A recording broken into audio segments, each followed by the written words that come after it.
magandang hapon po sa inyong lahat.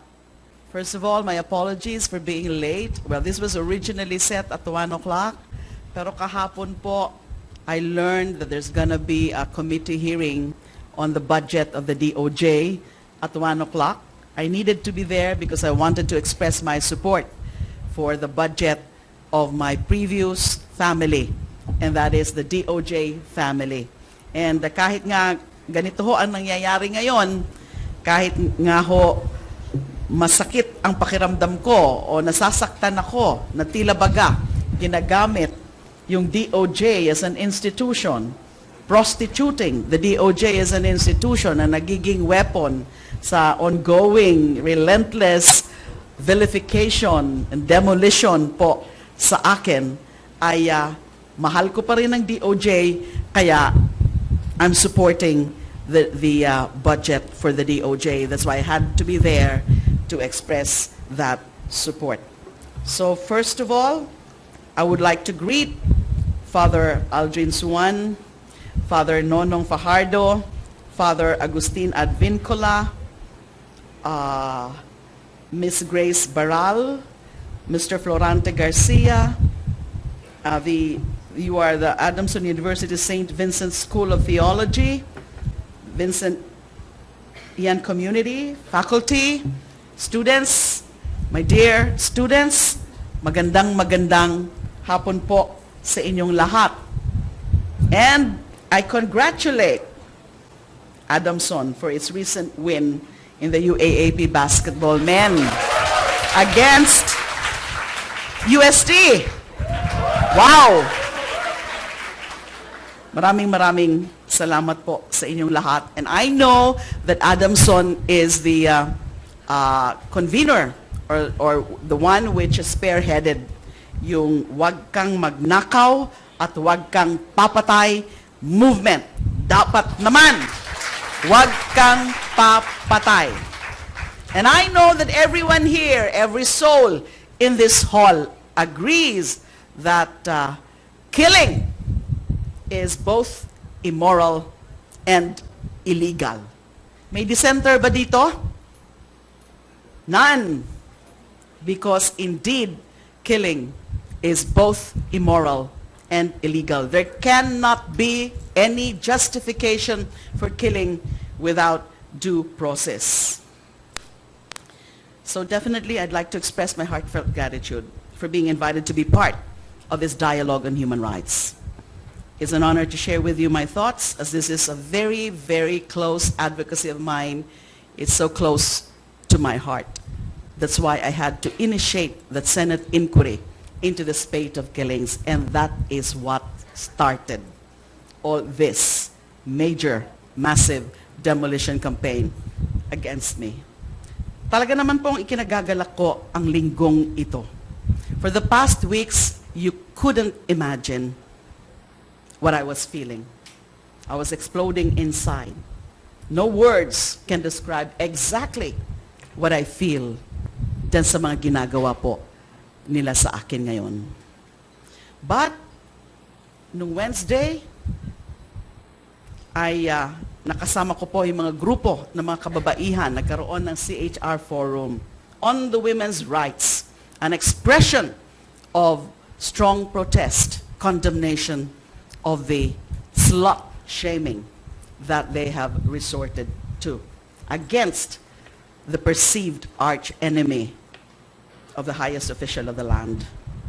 Kahapon naman po, nakasama ko yung mga estudyante ng St. Scholastica's College of Manila at nakita natin ang kamalayan ng pagtutol din nila, katulad ninyo, sa mga nangyayari sa ating bayan.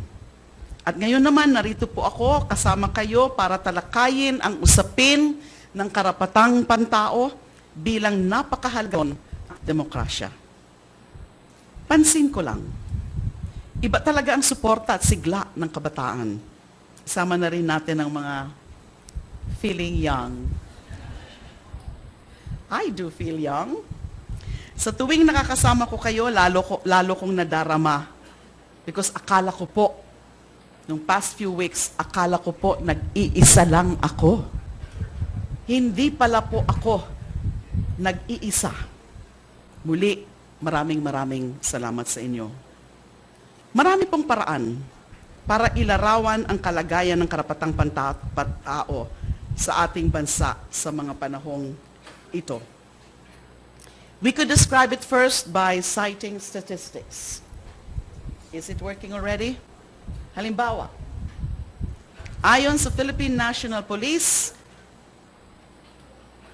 3,684 na o mga 38 tao kada araw ang namatay kaugnay ng kampanya laban sa droga ng Pangulong Duterte mula 1 ng Hulyo. And as of October, was the latest figure, I think this is yesterday, 1,390 drug personalities were killed in police operations, while 2,294 were victims of extrajudicial or vigilante-style killings. So almost 40 persons a day. And every day, wala pong araw na walang rinireport na merong namamatay o merong pinapatay, either in the course of purportedly legitimate police operations or just victims of vigilante style of killings. Up to this very day, we still do not really know who are responsible for those vigilante style killings, although we have several theories in respect to that. Yun po sana ang gusto nating malaman dyan sa ongoing Senate inquiry. Kaya lang every twist and turn na lang dyan sa ongoing inquiry, tila baga nahihirapan po kami, nahihirapan po ako to really establish those facts. We could also get insight into the aspects of the human rights situation that cannot be captured by sheer number by reading from the transcript of the exploitation filmiest drama that is being staged at the House of Representatives, the ongoing House inquiry. Siguro kayo po mismo, I think some of you or many of you ay napapanood din po paminsan-minsan yung ongoing charade na nangyayari dyan sa House inquiry, where individuals' rights to privacy and security are thrown out the window, right along with women's rights, which are repeatedly raped, strangled, and mangled to death and abandoned like a piece of meat by certain members of the House of Representatives who are unapologetically insensitive, uncaring, and ignorant of women's issues, including the real problem of slut shaming. Meron pa ng isa dyan, hindi daw niya alam na there is such a term or there is such a concept as slut shaming. And these are lawmakers. For those who don't know what exploitation films are, because I call that an exploitation film, yung drama, yung kangaroo court pong yan.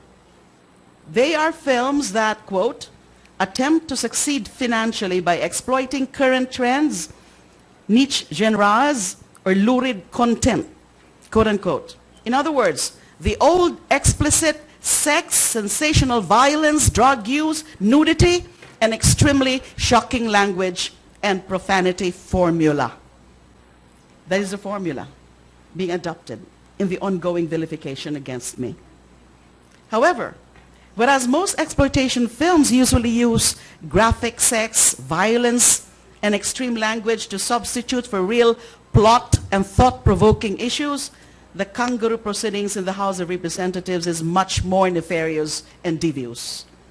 It doesn't seek to hide the absence of a plot, but the existence of a truly disturbing one.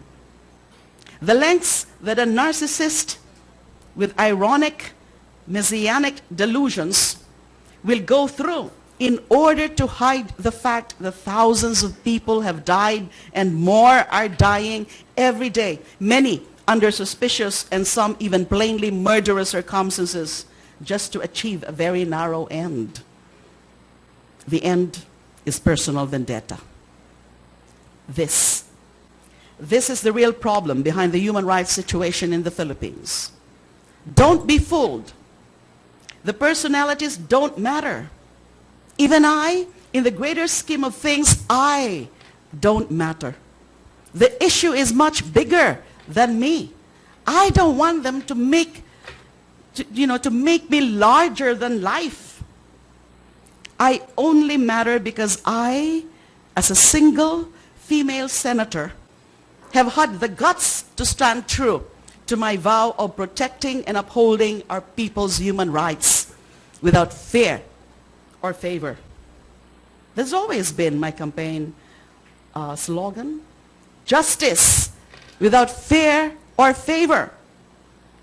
Now, I only matter under the current scheme of things because by doing so, by initiating that inquiry, I have incurred the ire of a president who has absolutely no qualms about public shaming an elected female public servant and abetting, if not orchestrating, the continuing fabrication of lies in the House of Representatives, all just to gratify his personal vendetta and other insidious and selfish desires of his.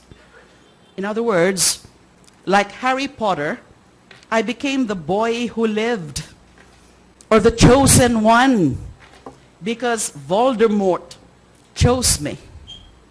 Siguro naman may mga avid fans dito ni Harry Potter. It is not, as my detractors would paint it, sex, lies, and videotape.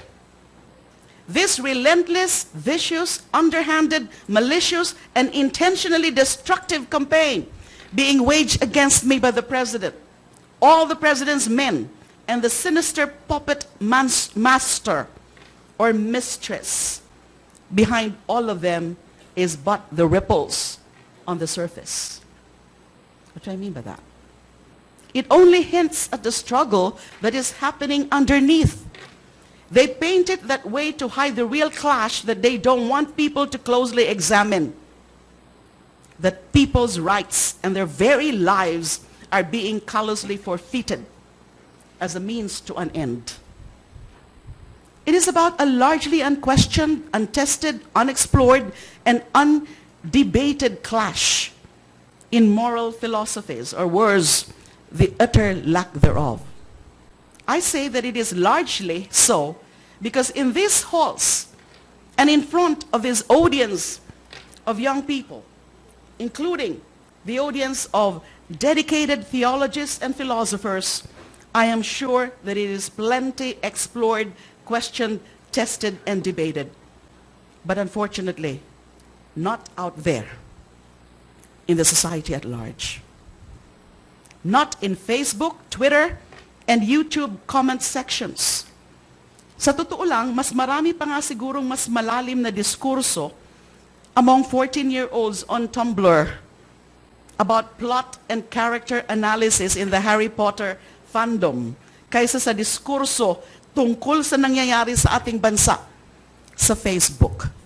And when I say diskurso, yung tunay na diskurso ha, hindi yung mga kabalastugan, yung mga pagmumura, yung mga, the culture of hatred in the Facebook. There, the battle lines are drawn so sophisticatedly, eloquently, elegantly, and with such depth between yellow tards on one hand and DUtartes on the other hand. Of course, when I say sophisticatedly, eloquently, and depth, I mean it in the hashtag sarcasm button sense. Hashtag sarcasm button sense. Yes, hashtag sarcasm button is a thing because people can tell the difference between humorously phrased criticism and sincerely moronic thinking anymore. As someone on Twitter once posted, and I quote, "Maybe we've been living hashtag sarcasm button all year long and just don't know it yet. Hashtag 2016. Yes, 2016, especially for me, has been surreal. Absurdly so. Ewan ko kung nararamdaman niyo ito, pero minsan after the president or one of the president's men utter one more of their outrageous statements, I half expect someone to jump out, point to a hidden camera and say, wow, mali. Or you have been punked. Or, for the older generation, smile, you're on candid camera.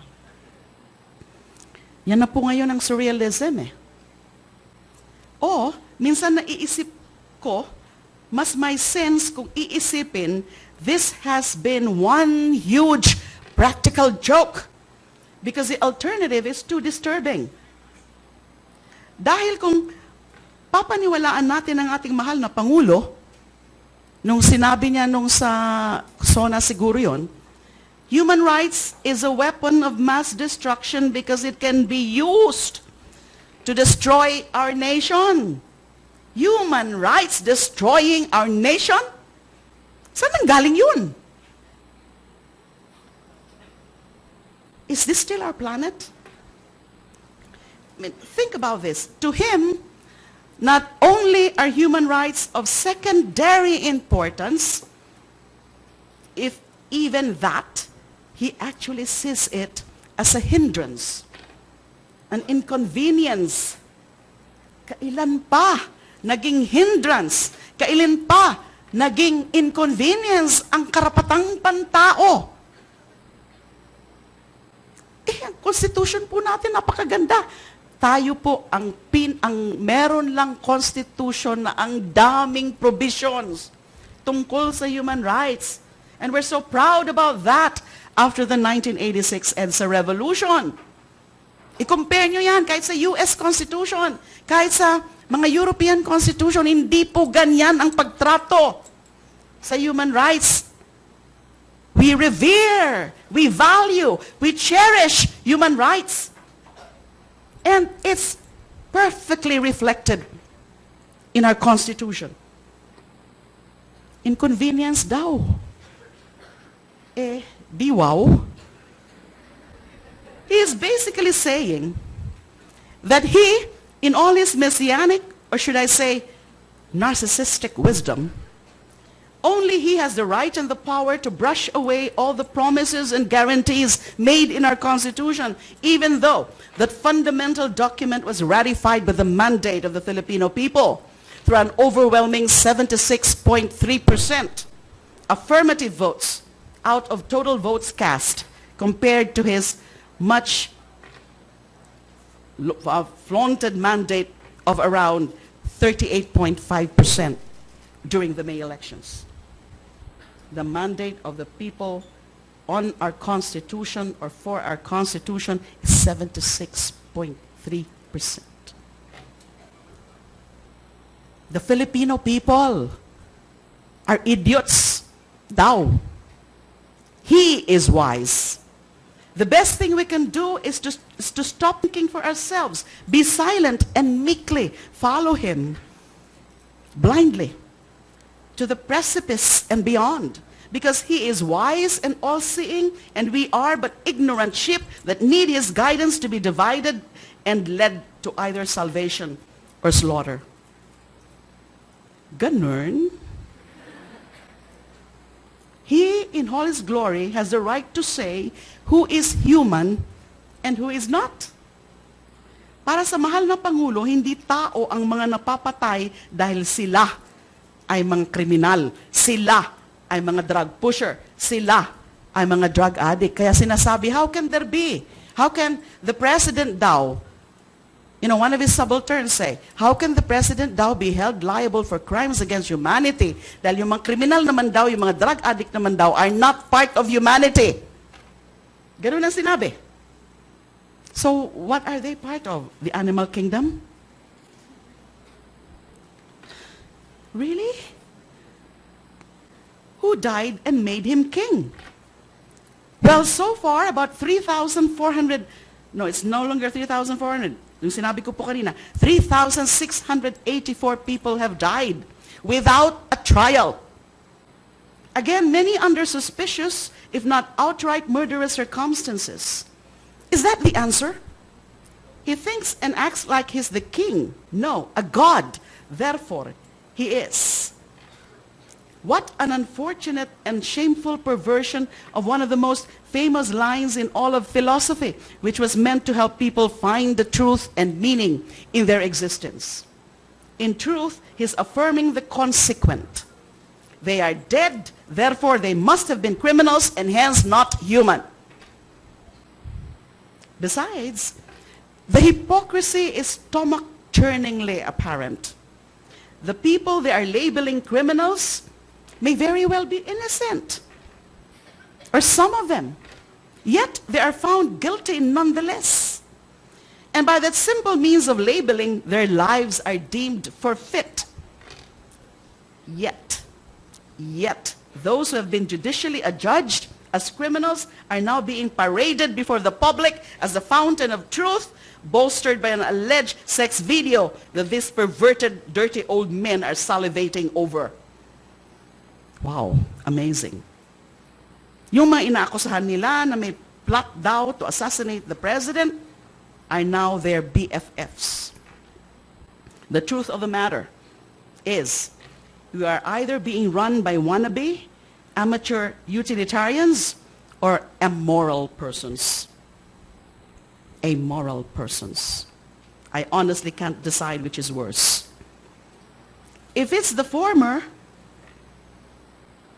they're trying to stand on the shoulders of the likes of Lenin. In Joseph Fletcher's book, he tells the story of Lenin, who had become weary of being told that he had no ethics. I think you know Lenin, right? Soviet Union. Lenin. After all, he used a very pragmatic and utilitarian philosophy to force communism on the people. So some of those around him accused him of believing that the end justifies the means. Finally, Lenin shot back, quote, "If the end does not justify the means, then in the name of sanity and justice, what does?" End of quote. And here are our so-called leaders thinking, well, that didn't work the first time. Sure, millions of people died, but that's because they had weak leaders. I know better, so let's try that again. It's a callous social experiment that we did not sign up for. And worse, they're ill-equipped to so recklessly put it into practice. They have not even considered unintended consequences. The death of innocent people. The number of children are orphaned by the act of a government who have not even thought about what would happen to them after their purge. They've ignored the indubitable truth that it's impossible to know all of the potential outcomes of a particular decision. But perhaps they don't care, because that's the problem other people and later generations would suffer and solve. Do you think they care about the present and the future? In the terms of the classic utilitarian dilemma, they are harvesting organs from the few in order to bring happiness to the many. That's their justification, philosophical justification.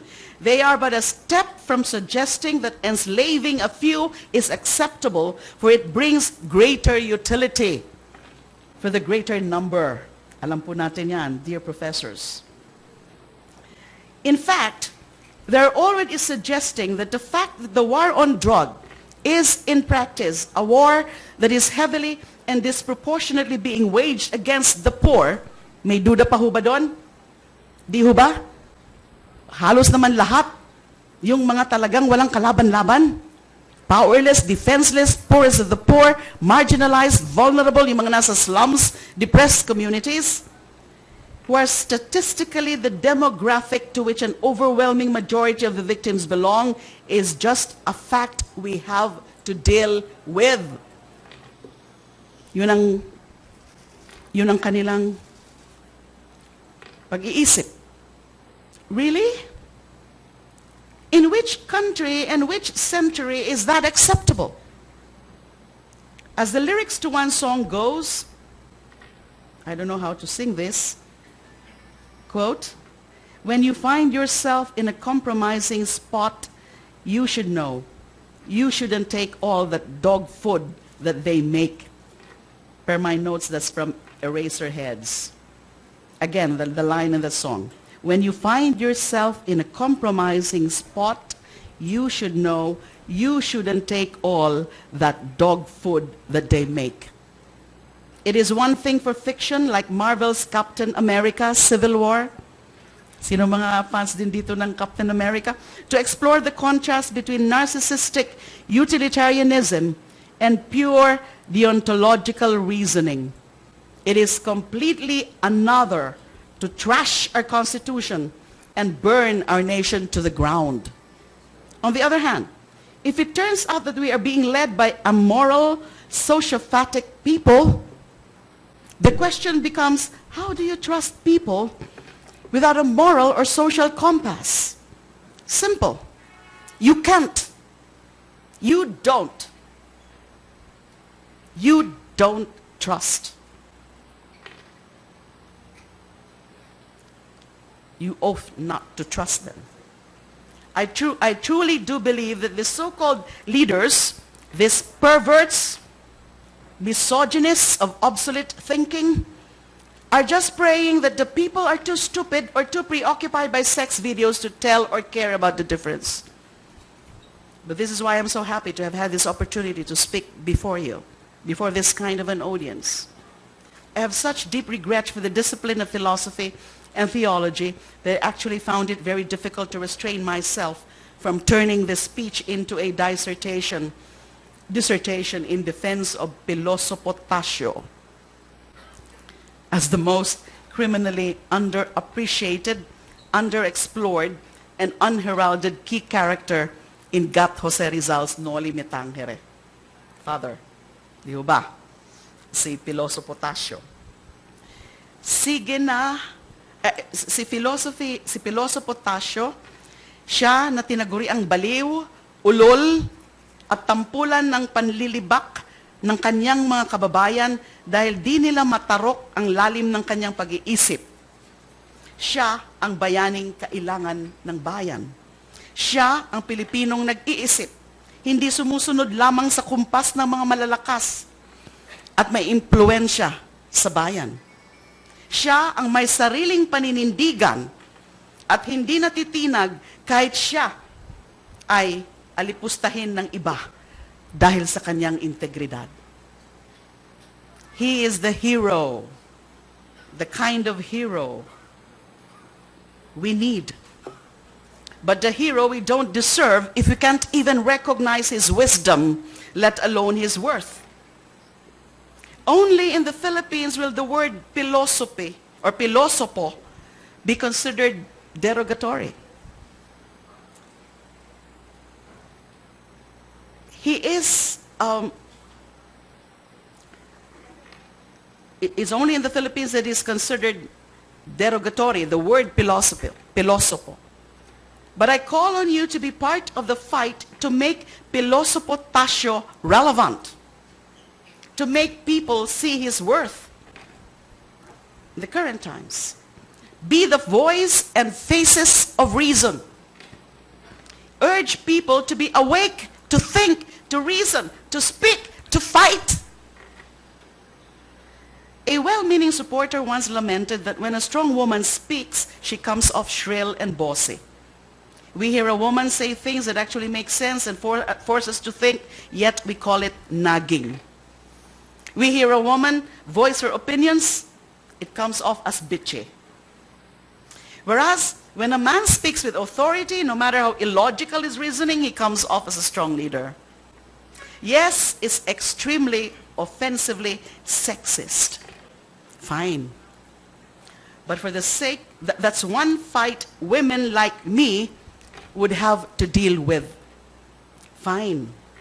But for the sake of these pressing issues, the solution is simple. Let it not be just my voice. Why make it about my views and opinions? As I said, I don't want people to make me larger than life. I'm just a simple human being. I'm a simple woman, and I'm a simple elected senator of the Republic of the Philippines. This is not my fight alone. This is the fight for the future. and the moral fiber of our people and our future generations. You can lead that fight. You, young people. Because this is a battle that must be waged in people's minds before it becomes too late. It is already too late, for the 3,684 people who have already died. But perhaps there is still time to salvage our moral and social values before they are irretrievably or irrevocably corrupted. Ika nga ni Pilosopo Tasio, I quote, "Ang bayan po'y di dumaraing dahil siya'y pipi, di tumitinang dahil natutulog. Subalit, darating ang panahon, malalantad ito sa inyo at mapapakinggan ang kanyang mga panaghoy. Pagsapit ng araw na ito, sasambulat sa lahat ng dako ang mga naipong luha. Himutok at buntong hiningang matagal na panahong kinimkim sa puso ng bayan." Imagine, si Pilosopo Tasio yan, na walang nakikinig noon. I've always wondered why logical reasoning is considered a secondary, even tertiary skill most often taught in college. I've always thought that it should be a basic skill that should be taught to everyone. Ika nga ng isa pang karakter sa nobela ni Gat Jose Rizal, and I quote, "Walang mapapala ang anak ng mga magbubukid sa paaralan kung bumabasa, sumusulat, at nagsasaulo sila ng mga bagay sa wikang Kastila na hindi naman nila nauunawaan." End of quote. Adapted to modern times with the availability of ubiquitous information, it's time to stop thinking that learning by rote and memorization is the way of true education and college and knowledge. What is important is a real capacity for understanding and active reasoning, analysis. For that is the basis of a strong democracy. Not the mere fact that we vote for our leaders, but because our leaders know that they can't feed us bull crap and get away with it. What is the point of the few of us knowing why an argumentum ad hominem is a fallacy, when the greater majority can be made to swallow it anyway? We need people like you, professors and students, to lead us to that strong democracy, one that is not led from the top, but from the bottom. I guess the one thought that I want to leave with you today, because I know my time is up, as we discuss the human rights situation in the Philippines, it is a lesson that we can't teach kids that human rights is important just by telling them that it is.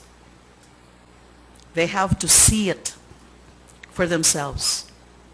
Hopefully, in discussions and fora like this, kasi nagagalat po ako, meron pa daw po pang mga ibang mga campus tour fora, hopefully in discussions and fora like this, as I was saying, the children, the young people have to see for themselves what exactly is human rights. Not through the traumatic experience of watching your parents, your brothers, your sons, or your grandfather be butchered before your very eyes. Maraming salamat po sa inyo lahat.